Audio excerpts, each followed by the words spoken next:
पतन से कई लोग ये अंदाजा लगाते हैं, छात्रों में कंफ्यूजन है कि पतन का मतलब ये है कि वो रात में सोए, अगले दिन उठे तो पूरी सभ्यता साफ, मतलब बिल्कुल खत्म हो गई। इसे पतन नहीं कहते हैं, ठीक है। पतन, सिंधु घाटी सभ्यता का पतन हुआ, ये सही है, लेकिन ऐसा नहीं है कि एक यकायक सब खत्म हो गए, रात में सुबह उठे तो वहां कुछ भी नहीं, सब उजड़ गया, ऐसा कुछ भी नहीं है। पतन हुआ है सिंधु घाटी सभ्यता के तत्वों का, जो वहां की विशेषताएं हैं उनका पतन हुआ है।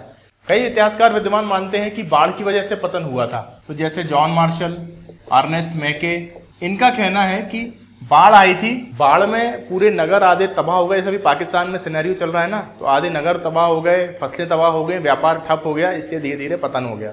नमस्कार दोस्तों, आशा करता हूँ आप सब लोग ठीक होंगे और आपकी तैयारियां भी परीक्षाओं की ठीक से चल रही होंगी। तो हम लोग सिंधु घाटी सभ्यता पढ़ रहे थे, आज मैं यहाँ लिखना भूल गया। सिंधु घाटी सभ्यता हम लोग पढ़ रहे थे, काफ़ी समय से पढ़ रहे हैं सिंधु घाटी सभ्यता। और पिछले कुछ वीडियो में हमने इसके बारे में क्या पढ़ा है कि समाज को जानने का प्रयास किया है। हमने देखा था, राजनीतिक पक्ष देखे थे कि क्या व्यवस्था थी जो इस पूरी सभ्यता को चला रही थी। इसके अलावा पिछले वीडियो में हमने क्या देखा था कि सामाजिक और धार्मिक पक्ष, समाज कैसा था, कैसे लोग थे, क्या पहनते थे, क्या खाते थे, क्या पीते थे, उनके मनोरंजन के साधन क्या थे। इसके बाद हमने धार्मिक पक्ष देखा कि उनकी क्रियाकलाप कैसे थे धर्म को लेकर। और दर्शन तो क्योंकि लिपि नहीं पढ़ पाए इसलिए दर्शन शास्त्र के बारे में कुछ पता नहीं है, लेकिन उनकी क्रियाएं देखी थी हमने, क्रियात्मक पहलू देखा था हमने, पूजा पाठ कैसी करते हैं, मुद्राओं में क्या अंकित है, कौन से देवता हैं, बहुत सारी विभिन्न चीज़ें देखी थी हमने और उम्मीद है आप उसको समझ भी गए होंगे। आज हम एक अन्य महत्वपूर्ण पक्ष देखेंगे इस सभ्यता के बारे में, क्योंकि हर सोसाइटी की, हर समाज की रीढ़ होती है, उसको विकसित करने के लिए, उसको डेवलप करने के लिए, आगे बढ़ाने के लिए जो सबसे ज़रूरी चीज़ होती है। अगर अभी मैं आपसे पूछूं कि आपको जीवन में आगे तरक्की करने के लिए सबसे ज़रूरी क्या चीज़ है, तो आंसर क्या होगा? शिक्षा या फिर उसके बाद पैसा। तो पैसा यानी अर्थ, यानी आर्थिक पक्ष हम आज देखेंगे। आर्थिक पक्ष, इस सभ्यता का आर्थिक पक्ष आज हम देखेंगे। बहुत इंपॉर्टेंट है क्योंकि बड़ी परीक्षाओं में डायरेक्ट यहीं से प्रश्न पूछे जाते हैं, इसी पोर्शन से बहुत प्रश्न किए जाते हैं आर्थिक पक्ष में। क्योंकि थोड़ा बड़ा है, हो सकता है थोड़ा टाइम लगे, वीडियो लंबा हो जाए, लेकिन आप उसको जरूर पूरा देखिएगा, क्योंकि आर्थिक पक्ष समझने के बाद में ही आपको सारी चीज़ें क्लियर होंगी कि कहाँ से व्यापार होता था, कैसे पैसा आता था। और इतने साल पहले इतनी पुरानी सभ्यता भी, मतलब नवपाषाण के बाद में अचानक से नगरीय सभ्यता कैसे बन गई, इतना डेवलप कैसे हो गए। तो उन सबके पीछे एक ही कारण है, धन या अर्थ, मतलब आर्थिक पक्ष कुल मिला के, ठीक है। तो इसका अध्ययन करते हैं, आर्थिक पक्ष का। देखते हैं सिंधु घाटी सभ्यता के लोगों का आर्थिक पक्ष कैसा था, ठीक है। तो इसको पढ़ने के लिए कुछ बिंदु बना लेते हैं जिसके आधार पे हम पढ़ेंगे। सबसे पहले हम देखते हैं कृषि, ठीक है। कृषि भी नींव थी उस सभ्यता की, इसके देखेंगे आगे। कृषि के बाद देखते हैं पशुपालन, पशुपालन के बाद हम देखेंगे शिल्प एवं उद्योग। जब हम नगर पढ़ते आ रहे थे, जब हमने सारे नगर पढ़े थे, जो 7 नगर हैं वो पढ़े थे, इसके अलावा अन्य नगर भी पढ़े थे, छोटे मोटे जितने जो भी थे, तो उन सब में जो मैं अब चीज़ें बताऊंगा हम सब एक एक बार पढ़ चुके हैं, तो बहुत सी चीज़ें आपकी इसमें रिवाइज हो जाएंगी, इसलिए बड़े ध्यान से देखना है इसको और पुरानी क्लासेस से इसको कनेक्ट करना आप, ठीक है। शिल्प उद्योग हो गया, इसके बाद पढ़ेंगे व्यापार या वाणिज्य, ठीक है। इसके बाद देखेंगे मोहरें, आखिरी में लिपि, ठीक है। तो इन कुछ पहलुओं पर हम लोग चर्चा करते हैं, इन पर बात करते हैं, समझते हैं कि ये सब चीज़ें कैसी रही थी हड़प्पा के समय पे, ठीक है। तो कृषि से स्टार्ट करते हैं। देखिए, आपको पता है कि हड़प्पा सभ्यता का जो मुख्य क्षेत्र जो माना जाता है, तो वो सिंधु और उसकी सहायक नदियों से माना जाता है कि सिंधु और उसकी सहायक नदियों के आसपास बहुत एक संपन्न क्षेत्र था, ठीक है। तो सबसे पहली चीज़ तो ये हो गई कृषि के लिए। कृषि बहुत बड़े पैमाने पे की जाती थी हड़प्पा सभ्यता में, सैंधवकालीन सभ्यता में कृषि बहुत बड़े पैमाने पे की जाती थी, ठीक है। कृषि को करने के लिए सबसे जरूरी चीज़ क्या है? पानी। पानी की कोई कमी नहीं थी, क्यों? क्योंकि कृषि जो होती है, ये जो सभ्यता है पूरी सिंधु और सहायक उसकी जितनी नदियां हैं, सहायक नदियां, इनकी घाटियों में फली फूली है सैंधवकालीन सभ्यता, है ना। तो सिंधु और उसकी सहायक नदियों के तट पर स्थित है ज़्यादातर नगर, ज़्यादातर स्थान, तो इसलिए वहाँ कृषि करना आसान है। क्यों? क्योंकि वहाँ पर एक तो पानी की उपलब्धता है, दूसरी चीज़ क्या है कि जलोढ़ मिट्टी, नदी के आसपास की जलोढ़ मिट्टी होती है, आपको पता होगा। जलोढ़ मिट्टी पर्याप्त मात्रा में है, जलोढ़ मिट्टी सबसे अच्छी मिट्टी होती है कृषि के लिए। जलोढ़ मिट्टी है यहाँ पर, जलोढ़ मिट्टी कैसी है? बांगर भी है और खादर भी है। आपको पता होगा बांगर मतलब पुरानी जलोढ़ है जो पहले से ही है, उसके बाद जो प्रतिवर्ष इन नदियों में बाढ़ आ रही है, नई मिट्टी बहा के लाई जा रही है, नवीन जलोढ़, उसको खादर कहते हैं। तो उपजाऊ मिट्टी की भी यहाँ पे उपलब्धता है सिंधु घाटी सभ्यता के स्थानों में। इसके अलावा पानी भी भरपूर मात्रा में है, नदियाँ हैं, सिंधु नदी है, उसकी सहायक नदियाँ हैं। अभी हम यहाँ भी देखेंगे, अपने इंडिया में भी लोथल वगैरह में जो एरिया हैं, गग्गर वगैरह, वहाँ भी बहुत नदियाँ हैं। तो पानी और मिट्टी दोनों चीजें हैं, जिसके कारण क्या है, कृषि बहुत बड़े पैमाने पे हो रही है। वहाँ पे सरप्लस उत्पादन हो रहा है, अधिशेष उत्पादन हो रहा है। इसके साक्ष्य हम क्या देखते हैं? हमें अन्नागार मिलते हैं। ये हमें कैसे मालूम? हमें हड़प्पा से भी और मोहनजोदड़ो से भी हम पढ़ चुके हैं, हमें बहुत वृहद अन्नागार मिलते हैं। अन्नागारों में क्या होता था कि अन्नों को जो स्टोर है, जो सरप्लस उत्पादन है, उनको वहाँ पे स्टोर किया जाता, रखा जाता था, क्योंकि किसी विपरीत परिस्थिति में फिर उसका उपयोग किया जा सके। तो बड़े बड़े अन्नागार हमें प्राप्त हुए हैं जिनमें वहाँ की सफाई वगैरह भी होती थी, कटाई छटाई वगैरह होती थी, है ना। आटा पीसने की चक्की प्राप्त हुई है, कहाँ से? लोथल से, ठीक है। तो ये हम कुछ चीजें देखते हैं कि कृषि बहुत बड़े पैमाने पे होती है। यहाँ के लोग कृषि क्या करते थे? नवंबर और दिसंबर के महीनों में फसल उगाते थे और मार्च अप्रैल में काट लिया करते थे, ठीक है। क्योंकि देखिए उस समय पे जैसी आधुनिक व्यवस्था है कि डैम वगैरह बने होते हैं बड़े बड़े, तो एक मतलब आप कभी भी सिंचाई कर सकते हो, नहरों से पानी छोड़ के कभी भी सिंचाई की जा सकती है। लेकिन इतने बड़े डैमों की या फिर कह सकते हैं ऐसी व्यवस्था नहीं थी उस समय पे, तो वो बिल्कुल मौसम पे निर्भर थे। तो नवंबर दिसंबर में फसल बोते थे। नवंबर दिसंबर में क्या, बारिश का महीना बीत चुका है, सर्दी आ गई है, नदियाँ नीचे हो गई, नदियों का पानी कम हो गया है। तो नवंबर दिसंबर में फसल बोते थे और फिर वहाँ बारिश आने से पहले, दोबारा बाढ़ आने से पहले फसलें काट लिया करते थे, जो इसको कहते हैं अभी हम रबी की फसल। तो रबी की फसल से वाकिफ थे वहाँ के लोग, जानते थे रबी की फसलों के बारे में। कहाँ? सिंधु घाटी सभ्यता के लोग। ये पूरा हम कृषि पढ़ रहे हैं। कृषि देख लेते हैं फिर से। कृषि क्यों ज़्यादा होती है? क्योंकि वहाँ पे पानी भी है, उपजाऊ मिट्टी भी है, ठीक है। इसके अलावा कृषि के हमें बहुत साक्ष्य भी मिलते हैं कि सरप्लस उत्पादन होता है, अन्नागार मिलते हैं, हमें बहुत बड़े आटा पीसने की चक्की मिलती हैं, ठीक है। यहाँ के लोग नवंबर दिसंबर में फसलें बोते थे और मार्च अप्रैल में काट लिया करते थे।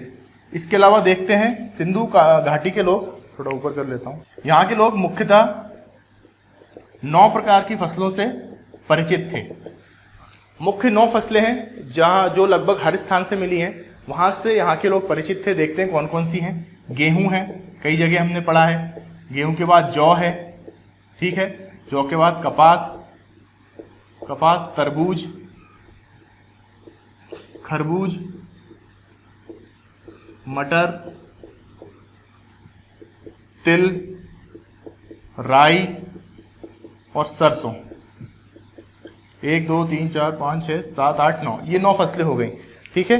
तो इन 9 फसलों से वहाँ के लोग भली भांति वाकिफ थे। गेहूँ जो तो कई जगह पढ़ा भी है। कपास भी बहुत मात्रा में होता था, वहाँ यहाँ से भी लोग परिचित थे। कपास को जो है सिंडन कहते हैं, ग्रीक में यूनानी लोग सिंडन कहते थे, इसलिए सभ्यता को लोग सिंधु से सिंडन बोलने लगे थे, ठीक है। तरबूज खरबूज नदियों किनारे वाली फसल, नदी किनारे होती है, जो मटर वगैरह भी नदी किनारे होती है ना। तिल, राई, सरसों, इन 9 फसलों से भली भांति परिचित थे। इसके अलावा भी कुछ फसलें हैं जिनके हमें साक्ष्य मिलते हैं, जैसे बाजरा, ठीक है। बाजरा हमें कहाँ से मिला था? लोथल से, ठीक है। ये अब जो बता रहा हूँ ये स्थानीय फसलें हैं। हमें से धान मिलता है, धान या चावल, ये लोथल से मिलता है, चावल के साक्ष्य। इसके अलावा हमें रंगपुर से क्या मिलती है? धान की भूसी मिली थी रंगपुर से, बताया था मैंने ये, ठीक है। बाजरा हो गया, धान हो गया।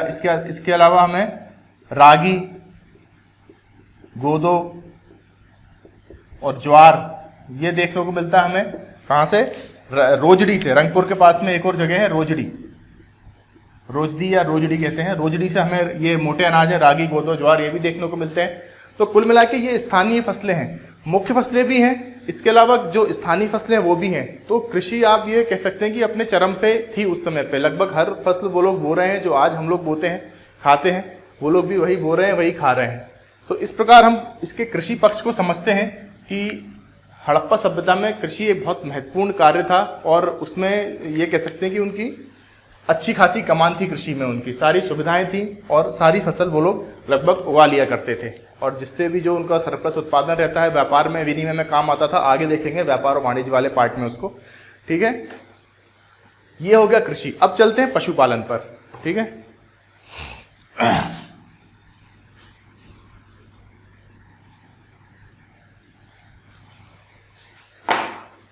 अब देखते हैं पशुपालन, ठीक है। तो सिंधु घाटी सभ्यता के लोग पशुपालन भी करते थे। हमने देखा है पहले बहुत सारे नगरों में देखा है पशुओं के कंकाल मिलते हैं, मोहरों में देखा है हमने, वहाँ की मृत भांडों में देखा है पशु छपे हुए हैं, मोहरों में लगभग हर मोहर में चित्रण है पशुओं का, लिपि भी है और चित्रण भी है।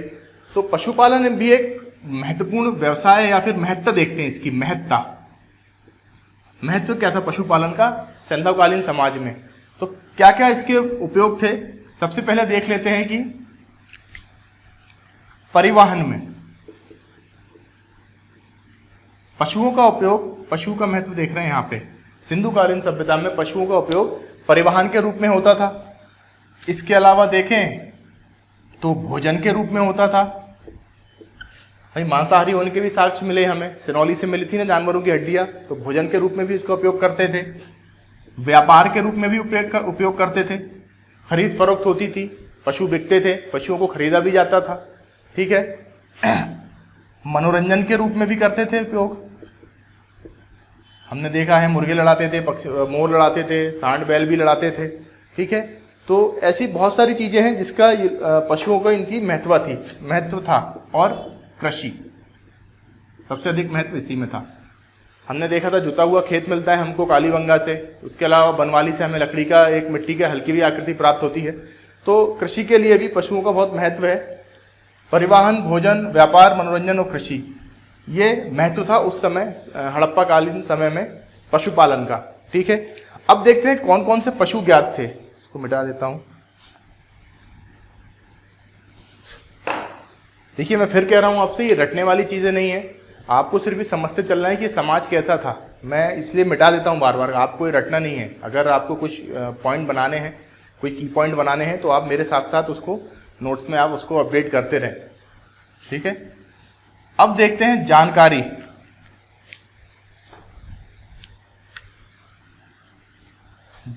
देखते हैं कि किन किन पशुओं के बारे में जानकारी थी हड़प्पाकालीन समय में, ठीक है। तो देखते हैं वही जो आज हम देखते हैं, जो हमें जानकारी है। हाथी, घोड़ा, गाय, भैंसा, कुत्ता, बिल्ली, हिरण, बारहसिंगा, बैल, बाघ, तो लगभग सभी जानवरों के बारे में जानकारी थी हड़प्पाकालीन के लोगों को, ठीक है। बस कुछ को छोड़ दें, जैसे अब देखते हैं किनकी जानकारी नहीं थी। किनकी जानकारी नहीं थी, तो जानकारी देखते हैं किनकी जानकारी है, किनके बारे में साक्ष्य नहीं मिलते हैं।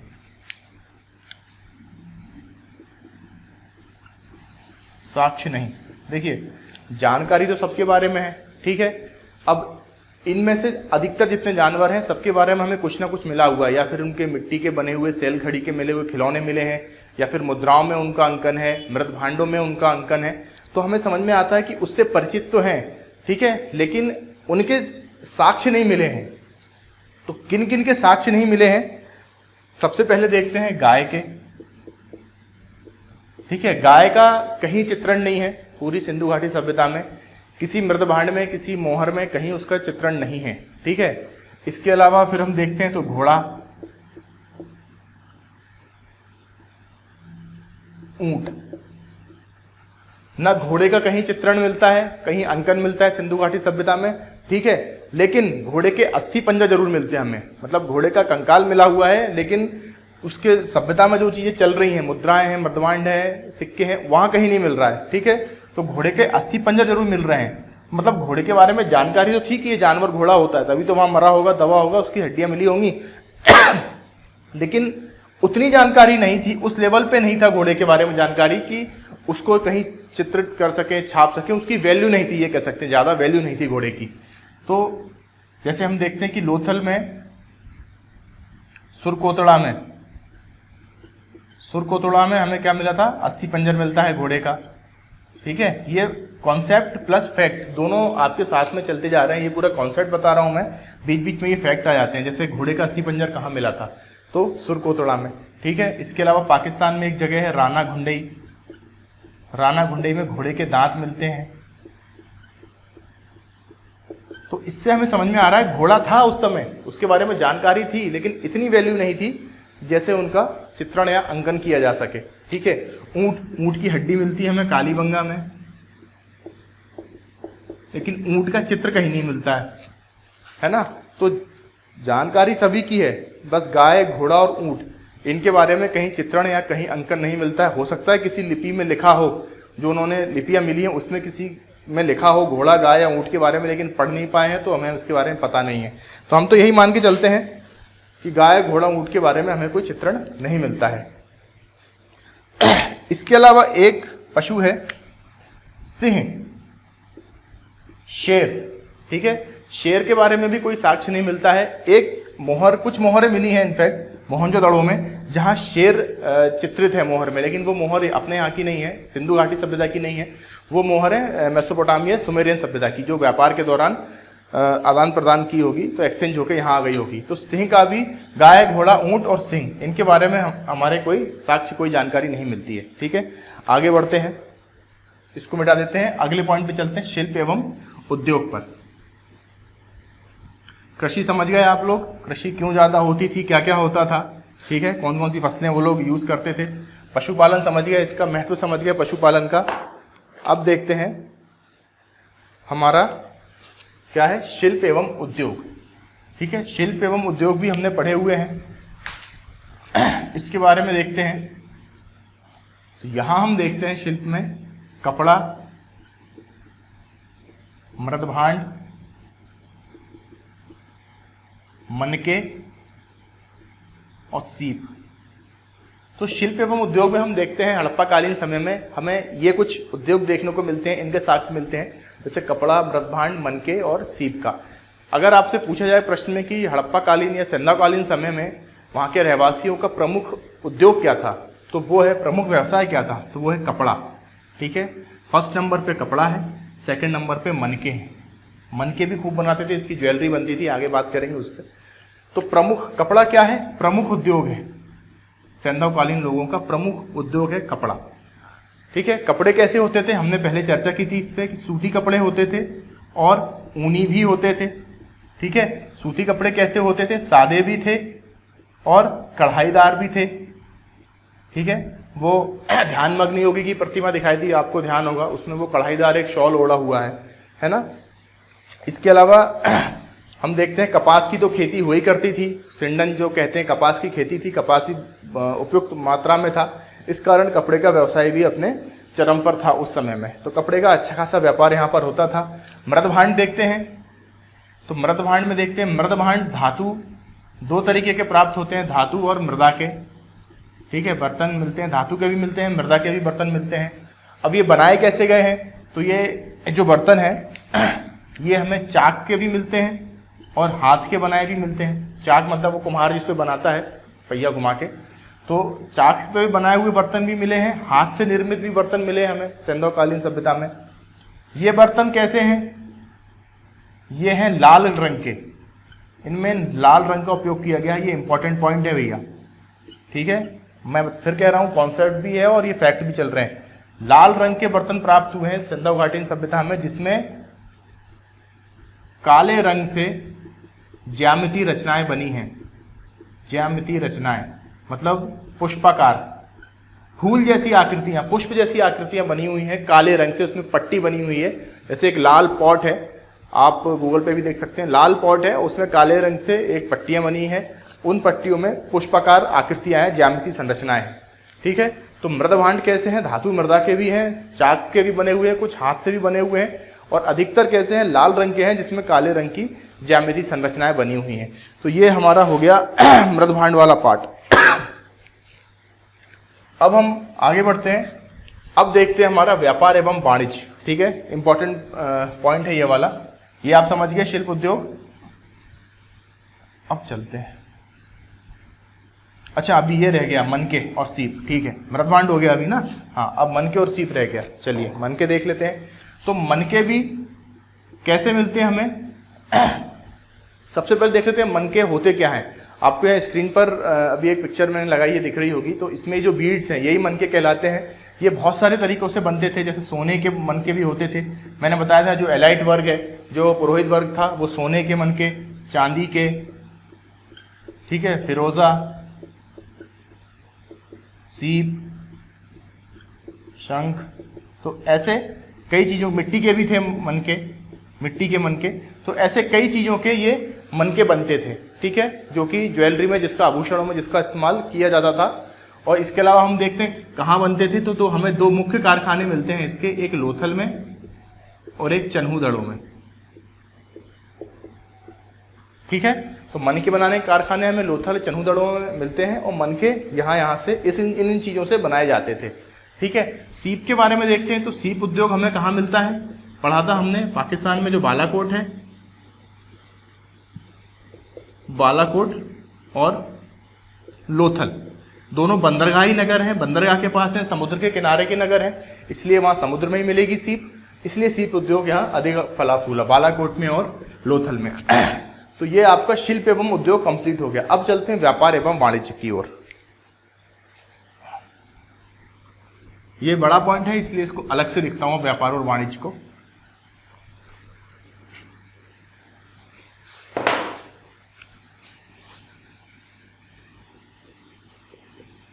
व्यापार एवं वाणिज्य। चलिए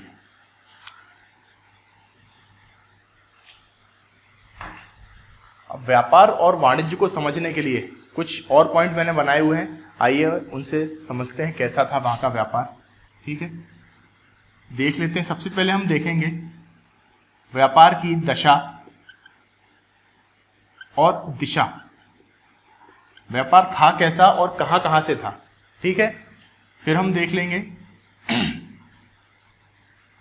आयातित वस्तुएं,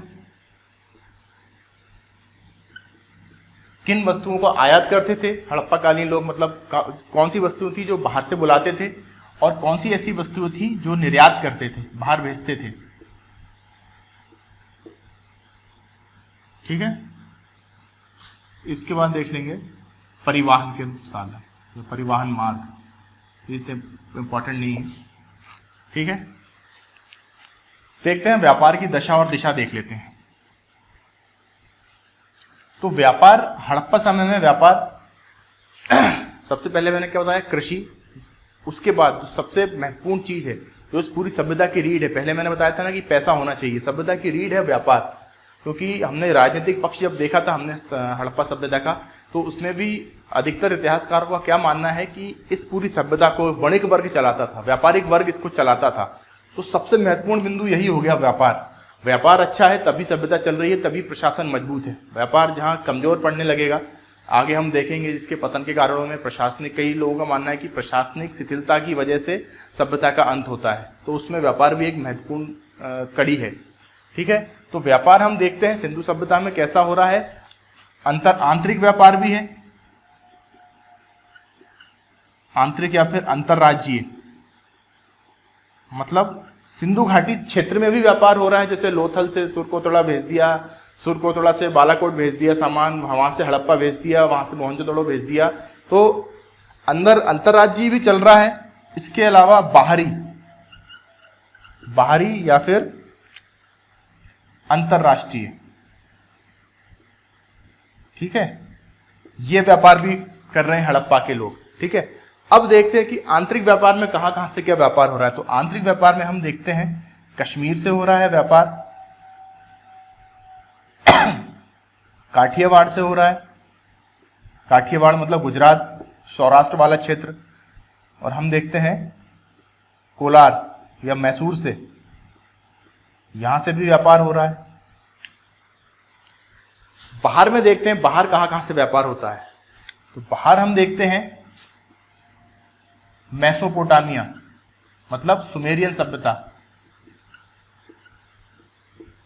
मेसोपोटामिया से भी हमें साक्ष्य मिलते हैं व्यापार होने के। हमें मेसोपोटामिया की कई मुद्राएं मिलती हैं मोहनजोदड़ो में, जिससे हम अंदाजा लगाते हैं कि वहां से व्यापार होता होगा, सुमेरिया।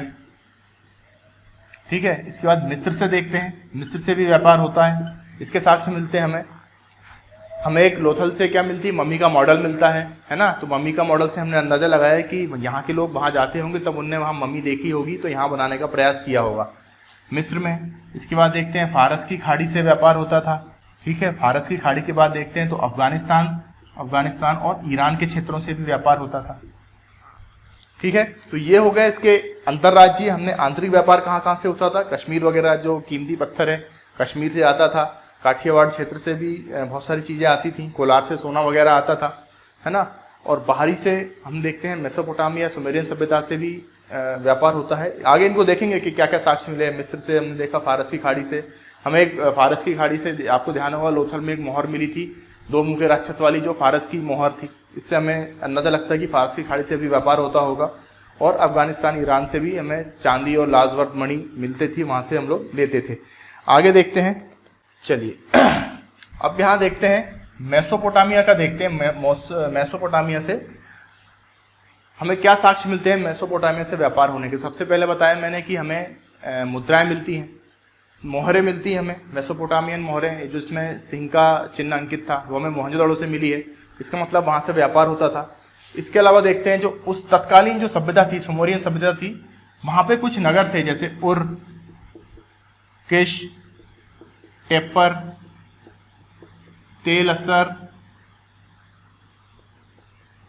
जैसे अपने नगर है ना लोथल, हड़प्पा, मोहनजोदड़ो, उस टाइप में वहाँ के कुछ नगर थे, उर, किश, टेपर और ये तेल असर टाइप के। यहाँ सिंधु घाटी सभ्यता की मोहरें मिली, उनकी मोहर हमारे यहाँ भी मिली है।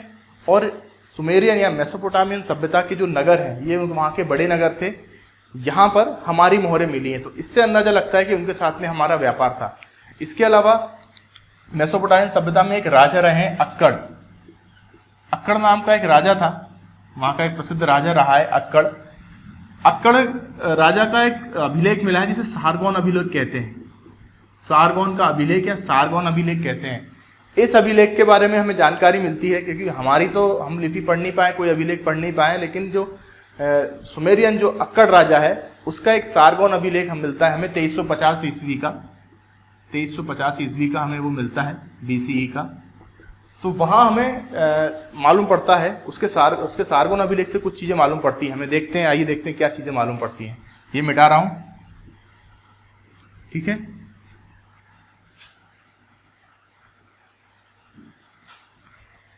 तो जो हमें सारगोन अभिलेख मिलता है, यहाँ फिर से लिख लेते हैं सारगोन अभिलेख। ये इंपॉर्टेंट है, सारगोन अभिलेख पूछा जाता है कई बार फैक्ट के रूप में, ठीक है। सारगोन अभिलेख में हमें 2350 लिख देता हूँ, 2350 ईसा पूर्व कुछ चीजें प्राप्त होती हैं। 3 नाम मिलते हैं हमें सारगोन अभिलेख में। एक मिलता है मगन, एक मिलता है मेलुहा, एक मिलता है बहरीन, ठीक है। सारगोन अभिलेख में हमें ये 3 शब्द देखने को मिलते हैं। अब इनका संबंध, मगन का जो संबंध है वो है मकरान तट से। मकरान तट मतलब बलूचिस्तान का क्षेत्र, मकरान तट, ठीक है। मेलुहा का संबंध है सिंधु घाटी से, सिंधु घाटी जो हमारी सभ्यता है उससे। और बहरीन, सॉरी दिलमुन है यहाँ पर, दिलमुन का संबंध है बहरीन से, ठीक है। तो राजा अक्कड़ का जो सारगोन अभिलेख मिलता है हमें 2350 ईसा पूर्व में, वहां हमें ये कुछ शब्द मिलते हैं जिन्हें इतिहासकारों ने बताया है कि मगन जो है वो मकरान तट है, जो बलूचिस्तान का नीचे का एरिया है, सुटका गेंडोर वगैरह, और मेलुहा जो सिंधु घाटी सभ्यता के लिए यूज किया गया है, और दिलमुन बहरीन के लिए यूज किया जाता है। तो राजा का कहना था, राजा अक्कड़ का उस अभिलेख के माध्यम से यह कहना है एक्चुअली कि इन 3 देशों के लोग, इन 3 जगह के लोग फारस की खाड़ी में आते थे, फारस की खाड़ी में आके लंगर डालते थे, उनका जहाज वहाँ लंगर डालता था। तो जहाज जब यहाँ से जा रहा है फारस की खाड़ी में, वहाँ लंगर डाल रहा है, तो निश्चित रूप से व्यापार के लिए ही गया होगा, ठीक है। तो ये मेलुहा इंपॉर्टेंट है, सारगोन अभिलेख है राजा अक्कड़ का, जहाँ से मेलुहा शब्द ज्ञात होता है हमें, जो सिंधु घाटी सभ्यता से संबंधित है, दिलमुन संबंधित है बहरीन से, मगन संबंधित है मकरान तट से। एक और आता है, कई जगह आपको मिलेगा अखन या आखन भी कहते हैं इसको, ये ओमान से संबंधित है। फारस की खाड़ी के ही देश हैं ये सारे। तो सुमेरियन सभ्यता और सिंधु घाटी सभ्यता के बीच में जो कह सकते हैं कि स्टॉप पॉइंट थे ये सारे देश। तो आखन को ओमान कहते हैं, ज़्यादा इंपॉर्टेंट तो नहीं है। ये तीनों इंपॉर्टेंट है, मगन, मेलुआ और दिलमुन, इसको आप याद रखना। तो इससे हमें साक्ष्य मिलते हैं कि उनके अंतर्राष्ट्रीय व्यापार के, सिंधु सभ्यता के लोगों के। ठीक है, आगे बढ़ते हैं। ये हमने व्यापार की दशा और दिशा समझ ली कि आंतरिक व्यापार कहाँ कहाँ से था, कश्मीर, काठियावाड़, कोलार क्षेत्र से, बलूचिस्तान से भी बाहरी था हमारा, अभी हमने देख लिया। आयातित वस्तु देखते हैं अब कौन कौन सी चीज़ें लेते थे। ठीक है, आइए इसको देख लेते हैं।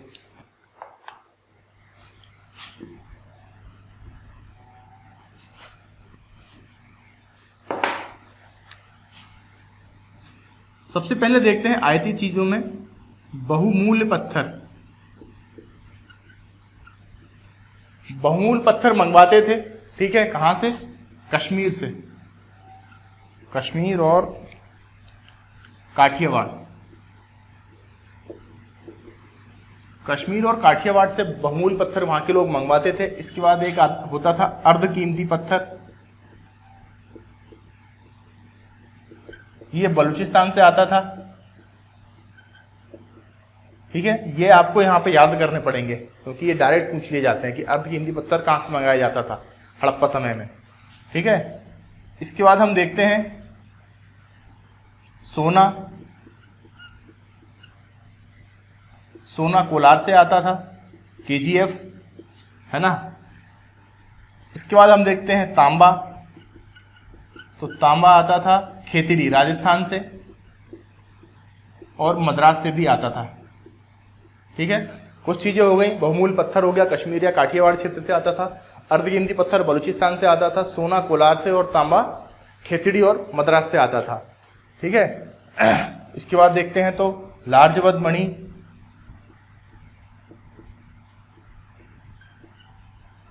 ये अफगानिस्तान से आती थी। फिर देखते हैं चांदी, फिरोजा, गोमेद, ये आता था अफगानिस्तान और ईरान के क्षेत्र से। ठीक है, तो ये हमने आयातित वस्तु देख ली, मतलब वहां के लोग भी इंपोर्टेड चीजों का यूज करते थे। ठीक है, क्या क्या? ये तो आंतरिक चीजें हो गई जो अपने यहीं से मंगवा रहे हैं, इंडिया से, आंतरिक है ये। क्या क्या है? बहुमूल्य पत्थर कश्मीर से, अर्धकीमती पत्थर बलूचिस्तान से, सोना कोलार, तांबा खेतड़ी मद्रास से। बाहर से क्या क्या आता था? ये दोनों बाहरी हैं। बाहर से लार्जवद मणि आती थी अफगानिस्तान से, चांदी, फिरोजा, गोमेद वगैरह ये अफगानिस्तान और ईरान के क्षेत्र से आता था। ठीक है, तो ये हो गया हमारा आयातित वस्तु। अब देखते निर्यात क्या करते थे, खुद क्या बेचते थे, क्या बना के बेचते थे। आप व्यापार में सबसे इंपॉर्टेंट ये याद रखें कि सिंधु घाटी सभ्यता का जो व्यापार था उसमें भुगतान संतुलन उनके पक्ष में था। मतलब जो आयात निर्यात जो भी होता था उसमें फायदा सिंधु घाटी सभ्यता के लोगों का था। ठीक है, भुगतान संतुलन प्लस में था। ये बहुत बड़ी बात है अपने आप में। तो निर्यात वस्तु में देख लेते हैं क्या क्या निर्यात करेंगे। जो शिल्प और उद्योग में हमने देखा, जो बनाएंगे वो निर्यात करेंगे। क्या क्या बनाते थे? कपड़े। ठीक है, अब देखिए यहाँ पे आप ये समझिए कि मणि हो गई, जो महंगी चीजें हो गई, कीमती पत्थर हो गया, मणि, सोना, चांदी, ये समाज का हर वर्ग यूज नहीं करता। जो समाज के कुछ लोग हैं, मतलब अगर 40,000 जनसंख्या है तो 4-5 हज़ार, या मतलब मैक्सिमम बता रहा हूँ 4-5 हज़ार तो मैक्सिमम लोग होंगे जो उनका यूज करते होंगे। तो ये कम मात्रा में जाता था। लेकिन कपड़े ऐसी चीज है, कपड़े तो हर आदमी 40,000 और 40,000 पूरे कपड़े पहनेंगे, है ना। तो इसका निर्यात बड़ी मात्रा में होता था कपड़े का, इसलिए इनको फायदा होता था। कपड़े हो गए, मनके हो गए। अब मनके क्या है? सस्ते आभूषण है। हर कोई आभूषण पहनने की इच्छा सभी की होती है, लेकिन अगर सस्ता आभूषण रहेगा तो सभी पहनेंगे। सोने के मनके सभी नहीं पहन सकते, है ना। कपड़े हो गए, मनके हो गए, सीप हो गई। सीप का भी आभूषण में उपयोग होता था, सीप का भी हम लोग करते थे निर्यात। इसके अलावा कुछ मृदभांड भी हैं, जो उत्कृष्ट क्वालिटी के कुछ मृदभांड वगैरह भी मिलते थे, उनको भी बाहर जाती थी, पॉटरी वगैरह बाहर बिकने के लिए जाती थी। तो ये चीजें हो गई जिनका हम लोग निर्यात करते थे। आयातित देख ली थी, व्यापार की दशा और दिशा देख ली, कहाँ कहाँ व्यापार होता था, किनसे होता था। हमने सार्गुन अभिलेख भी देख लिया। आयातित वस्तुएं देख ली, ये हो गई निर्यातित वस्तुएं। परिवहन के मार्ग बसता है, परिवहन के मार्ग में क्या है? एक ही मार्ग है, हवाई जहाज तो था नहीं, जल मार्ग है अंतरराष्ट्रीय व्यापार के लिए। तो जल मार्ग में जैसे लोथल हो गया, ठीक है, लोथल बंदरगाह है, गोदीवाड़ा हमने देखा था, तो लोथल से बंदरगाह से जा रही हैं। इसके अलावा सुतका गेंडोर, बालाकोट, एक मेघम, लोथल के पास में मेघम जगह है, नर्मदा नदी के तट पर है ये। भक्ताराव, ये 3-4 जगह हैं जहाँ से व्यापार होता था। बालाकोट, सुतका गेंडोर, लोथल वगैरह, यहाँ से जहाज जाते थे, व्यापार होता था। परिवहन के मार्ग बहुत ज़्यादा इंपॉर्टेंट नहीं है, आपको बस दिमाग में ऐसे रख लेना, याद होना चाहिए थोड़ा।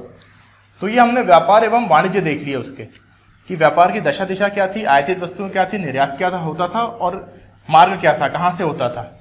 व्यापार एवं वाणिज्य आप समझ गए होंगे। अब चलते हैं अगले पोर्शन पे, मोहरों पे। ठीक है, क्लास थोड़ी लंबी हो सकती है ये वाली, लेकिन एक बार मैं ख़त्म करना चाह रहा हूँ, इसलिए आप इत्मीनान से देखिए, इसको याद रखना नहीं है, कॉन्सेप्ट क्लियर होने चाहिए। अब देखते हैं मोहरें। ठीक है, तो मोहरें हमें सिंधु सभ्यता में मिली हैं, बहुत सारी मोहरें मिली, लगभग 2500 मोहरें मिलती हैं सिंधु सभ्यता में। प्रश्न आता है सबसे अधिक मोहरें कहाँ मिली हैं? पहले बता चुका हूँ, मोहनजोदड़ो में। ठीक है, सबसे अधिक मोहरें मोहनजोदड़ो में मिलती हैं। मोहरें कैसी हैं यहाँ की? ठीक है, मोहरें आकृति कैसी है इनकी? मोहरों की आकृति है वर्गाकार, आयताकार, बेलनाकार भी है कुछ। ठीक है, तो देखिए अभी तक 2 चीज समझ में आ गई कि सबसे ज्यादा मोहरें कहाँ मिली हैं, मोहनजोदड़ो में। मोहरों का आकार कैसा है? आकृति वर्गाकार भी है, आयताकार भी है, बेलनाकार भी है। अब प्रश्न इसमें पूछ लिया कि सबसे अधिक मोहरें किस आकार की हैं, तो वर्गाकार आकार की मोहरें सबसे अधिक हैं। ठीक है, सबसे अधिक मोहरें किस शहर में मिली हैं? मोहनजोदड़ो में। सबसे अधिक अभिलेखी अभिलेखी मतलब जिनमें अभिलेख है, कुछ ना कुछ लिखा गया है, बताने का प्रयास किया गया, वो कहाँ से मिलती हैं? तो हड़प्पासी, ये भी मैं पहले बता चुका हूँ। ठीक है, प्रश्न सबसे अधिक मोहरें कहाँ मिली हैं? मोहनजोदड़ो में। सबसे अधिक अभिलेखी मोहरें कहाँ मिली हैं? हड़प्पा में। सबसे अधिक किस आकार की मोहरें थी? तो वर्गाकार आकार की थी। अब मोहरों में क्या था? तो मोहरों में 2 चीज थी, एक तो लिपि, मतलब कुछ लिखा भी है मोहरों में, अब क्या लिखा है पता नहीं है, और दूसरा चित्र भी है मोहरों में। देखा हमने कि हाथी का, भैंसे का, बाघ का, हिरण का, बारहसिंगा, ये बने हुए हैं, है ना। सबसे, अब प्रश्न आता है कि सबसे अधिक किसका चित्र है इन मोहरों में? तो मछली। देखिए मोहरों से कितने सारे आपके फैक्ट तैयार हो गए, कितने सारे तैयार हो गए।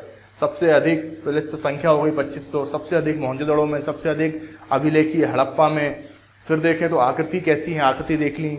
अब लिपि और चित्र दोनों है। सबसे अधिक क्या छपा हुआ है मोहरों में? तो मछली छपी हुई है। यह हो गई मोहरें। आखिर देखे थे मोहरें बनी काय की थी, तो मोहरें बनी थी, सबसे अधिक मोहरें बनी थी सेलखड़ी की, सेलखड़ी पत्थर की सबसे अधिक मोहरें बनी थी। इसके अलावा चर्ट और जैस्पर वगैरह की भी हैं, मिली हैं कुछ। कांचली मिट्टी की भी है। ठीक है, पर ये कांचली मिट्टी और चर्ट वगैरह नहीं पूछेगा तो सबसे अधिक किसकी है? तो सेलखड़ी की। ठीक है, सबसे अधिक मोहरें सेलखड़ी की बनी है। तो ये आपकी मोहरें यहाँ कंप्लीट हो गई मेरे हिसाब से। तो सब देख लिया कौन सी कहाँ थी, क्या आकार थे, क्या उनमें बना हुआ है और किस चीज़ की वो बनी हुई है। ठीक है, ये मोहरें कंप्लीट हो गई। आखिरी में चलते हैं लिपि पे।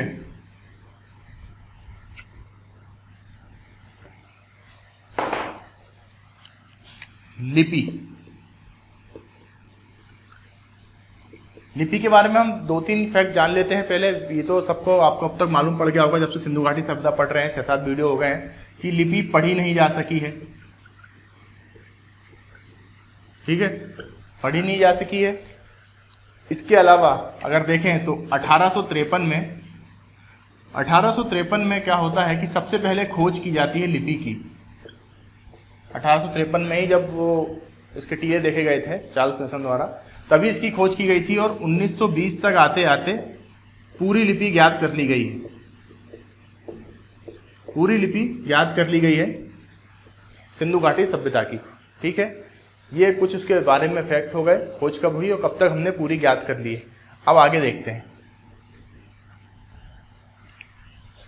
लिपि आखिरकार है कैसी। तो चलिए अब हम लिपि देखते हैं। लिपि के बारे में कुछ फैक्ट देख लिए। अब देखते हैं इस लिपि में टोटल मूल अक्षर कितने हैं। पढ़ तो पाए नहीं है, लेकिन विद्वानों ने जितना उसका विश्लेषण किया है तो उनको समझ में आया है कि सिंधु घाटी सभ्यता की इसकी लिपि में मूल अक्षर 64 हैं, 64 मूल अक्षर पाए गए हैं। ठीक है, और 250 से लेके 400 तक कुल अक्षर हैं। ठीक है, मूल अक्षर हैं 64 और इन्हीं को रिपीट कर करके 250 से 400 बार, जैसे अक्षर अलग होते हैं, मात्रा अलग होती है, कुछ उस प्रकार से इनको बना के 250 से लेके 400 तक कुल अक्षर ज्ञात होते हैं हमें सिंधु घाटी सभ्यता की लिपि के। और ये अक्षर हैं, अधिकतर जो अक्षर हैं वो अंग्रेजी के यू आकार के हैं, जैसा अंग्रेजी का यू होता है उस प्रकार के अधिकतर अक्षर प्राप्त हुए हैं। ठीक है, और इसकी एक सबसे बड़ी विशेषता है जो सिंधु घाटी सभ्यता की लिपि की, कि ये लिपि चित्रात्मक है। चित्रात्मक या भाव चित्रात्मक भी लिखा जाता है कहीं कहीं। ठीक है, लिपि भी है, लिखा है, साथ में चित्र भी हैं। चित्रों के माध्यम से समझाया गया है। जैसे हम मेसोपोटामिया सुमेरियन में देखते हैं तो कीलाक्षर मिलती है वहां पे, मतलब कील टाइप की लिपि मिलती है, ऐसी कील टाइप की मिलती है। जबकि यहाँ चित्र बने हुए हैं, चित्र के साथ में भाव को समझाया गया है, भाव चित्रात्मक या चित्रात्मक लिपि मिलती है। तो ये आपके यहाँ 2-3 लिपि से फैक्ट तैयार हो गए 3 ये हो गए। आखिरी देख लेते हैं कि लिपि है कैसी। तो लिपि हम देखते हैं सिंधु घाटी सभ्यता की, तो इसको कहते हैं ब्रेस्टोफेदन, या कई जगह आपको यहाँ पे गौमूत्रिका भी लिखा दिख जाएगा, गौमूत्रिका। ठीक है, ब्रेस्टोफेदन या गौमूत्रिका होता क्या है इसको समझते हैं। जैसे हम देवनागरी लिखते हैं, आप जैसे हिंदी वगैरह लिखते हैं तो बाएं से शुरू करते हैं उसको, बाएं से दाएं, एक लाइन खत्म होने के बाद में फिर बाएं से दाएं, फिर बाएं से दाएं और फिर बाएं से दाएं, ऐसे ही लिखते हैं हम हिंदी या देवनागरी को। ठीक है, सिंधु घाटी सभ्यता की लिपि कैसी थी, दाहिने से बाएं, फिर खत्म होने के बाद में फिर बाएं से दाएं, फिर दाएं से बाएं, फिर बाएं से दाएं। इसे कहते हैं ब्रेस्टोफेदन, ब्रेस्टोफेदन या गोमूत्रिका, गोमूत्रिका लिपि। ठीक है, तो अगर प्रश्न आता है कि लिपि कैसी थी, तो ब्रेस्टोफेदन प्रकार की लिपि थी, जो कैसी चलती है, बाएं से दाएं, दाहिने से बाएं, फिर बाएं से दाएं, फिर दाएं से बाएं। ठीक है, ऐसी चलती, जिगजैग करके चलती है। जबकि देवनागरी कैसी है, देवनागरी है बाएं से दाएं, फिर नीचे बाएं से दाएं, एक ही तरीके से चलती है ना। तो ये हो गई हमारी लिपि कंप्लीट हो गई। तो हमने आर्थिक पक्ष हमारा लगभग पूरा हो गया। हमने कृषि देख ली, पशुपालन देख लिया, पशुपालन के बाद में हमने शिल्प और उद्योग देख लिए थे, उसके बाद में व्यापार देख लिया, व्यापार के बाद हमने मोहरें देख ली कैसी क्या थी, क्या क्या चलती थी, और हमने लिपि देख ली, लिपि कैसी है। ठीक है, ये हमारा आर्थिक पक्ष हो गया। अब इस जल्दी से देख लेते हैं अगला वीडियो, क्योंकि नहीं बनाना पड़े मैं चाहता हूं, तो पतन देख लेते हैं। ठीक है, आर्थिक पक्ष को भी हटा देता हूं। सिंधु घाटी सभ्यता का पतन, तो पतन में यह है कि सिंधु घाटी सभ्यता का पतन बाढ़ से हुआ था। ये पतन यहाँ पे खत्म हो गया। ठीक है, कई किताबों के हिसाब से कि पतन बाढ़ से खत्म हुआ था, लेकिन अब मेरे हिसाब से देखते हैं पतन कैसे हुआ था और पतन एक्चुअल होता क्या है। पतन है क्या, पतन क्या है। देखिए, कई मैंने छात्रों से भी सुना है, और इनफैक्ट जब मैं खुद पढ़ता था तब भी मैंने कई बार ऐसा सुना है। पतन से कई लोग ये अंदाजा लगाते हैं, छात्रों में कन्फ्यूजन है कि पतन का मतलब ये है कि वो रात में सोए, अगले दिन उठे तो पूरी सभ्यता साफ, मतलब बिल्कुल खत्म हो गई। इसे पतन नहीं कहते हैं। ठीक है, पतन, सिंधु घाटी सभ्यता का पतन हुआ ये सही है, लेकिन ऐसा नहीं है कि एक यकायक सब खत्म हो गए, रात में सुबह उठे तो वहां कुछ भी नहीं, सब उजड़ गया, ऐसा कुछ भी नहीं है। पतन हुआ है सिंधु घाटी सभ्यता के तत्वों का, जो वहां की विशेषताएं हैं उनका पतन हुआ है। विशेषताएं क्या है, सबसे पहली नगरीकरण। ठीक है, नगरीकरण का पतन हुआ है। सभ्यता जो इतनी उत्कृष्ट सभ्यता है, नगर है, उसका पतन हो गया है। धीरे धीरे हमने देखा 10 मीटर की सड़कें हैं, फिर जो अन्य सड़कें हैं वो 8-3-3 मीटर की सड़कें हैं। तो नगरीकरण खत्म हो रहा, उसका पतन हुआ है जब सिंधु घाटी सभ्यता का परवर्ती काल आता है, मतलब पतन के बाद में जब हम समझते हैं, तब वहां तंग गलियां रह गई हैं। जहां 10 मीटर की चौड़ी सड़कें थी, वहां तंग गलियां रह गई हैं। पतन किसका हुआ है, व्यापार का। हमने देखा था सारगोन अभिलेख देखा था हमने 2350 में, वहां हमें मेलुआ का उल्लेख मिलता है। मेलुआ मतलब सिंधु घाटी। 1900 के बाद से 1900 बीसी के बाद से वहां के किसी भी अभिलेख में मेलुआ शब्द नहीं मिला है। 1900 के बाद से वहां मेलुआ शब्द नहीं मिला है। मतलब क्या है कि व्यापार खत्म हो गया, अंतरराष्ट्रीय व्यापार खत्म हो गया है। खत्म क्या हो गया है? पतन किसका हुआ है? प्रशासनिक व्यवस्था का। जो एक व्यवस्था थी, जो वहां का वणिक वर्ग था, जो व्यवस्था चला रहा है, जो प्रशासनिक लोग हैं, सड़कें हैं, नालियां हैं, प्रकाश है, साफ सफाई है, उसका पतन हो गया है। ग्राम की अवधारणा आ गई है, ग्राम हो गए हैं। ठीक है, तो ऐसा नहीं है कि सिंधु घाटी सभ्यता के लोग रात में सोए और सुबह परलोक पहुंच गए। ठीक है, पतन अलग अलग कारणों से हुआ, उनको हम देखेंगे, लेकिन पतन एक्चुअली क्या होता है मैं आपको यहां समझा रहा हूं। ठीक है, जैसे हम देखते हैं एक बहावलपुर जगह है, बहावलपुर पाकिस्तान में है। बहावलपुर में जब अपने विकसित चरम पे थी हड़प्पा सभ्यता, तो वहां 174 बस्तियां थी नगरीकृत रूप में। ठीक है, परवर्ती हड़प्पा काल में देखते हैं तो वहां 50 बस्तियां बचती, वो भी कैसी? ग्रामीण। तो ये है पतन, मतलब ऊपर से नीचे आना, मर जाना पतन नहीं है। ठीक है, तो यहां अपना कॉन्सेप्ट क्लियर रखें। मैं बता रहा हूं, इनको याद नहीं करना है, ये कुछ भी याद नहीं करना है, इसमें से आपको समझना है कि पतन क्या होता है। ठीक है, तो ये पतन हो रहा है इस प्रकार से सिंधु घाटी सभ्यता का। पतन के कारण देख लेते हैं, क्यों हुआ आखिर ऐसा? इतनी उत्कृष्ट सभ्यता है तो अचानक पतन कैसे हो गया 500-700 सालों में भी? तो पतन के कारण में देखते हैं तो यहाँ इतिहासकारों के विभिन्न मत हैं, जैसा कि लगभग हर चीज़ में हम देखेंगे। अभी हम आएंगे अपने वैदिक काल में, ऋग्वैदिक काल में, आर्यों पे आएंगे, तो आर्यों में भी अलग अलग ज्ञान दे रहे हैं। कोई कह रहा है कहाँ से आया था, कोई इंडिया का ही कहता है, कोई बहुत सारी चीज़ें हैं, आगे पढ़ेंगे उसको। तो यहाँ भी पतन के अलग अलग कारण हैं। जैसे एक प्रमुख कारण है बाढ़। कई इतिहासकार विद्वान मानते हैं कि बाढ़ की वजह से पतन हुआ था। तो जैसे जॉन मार्शल,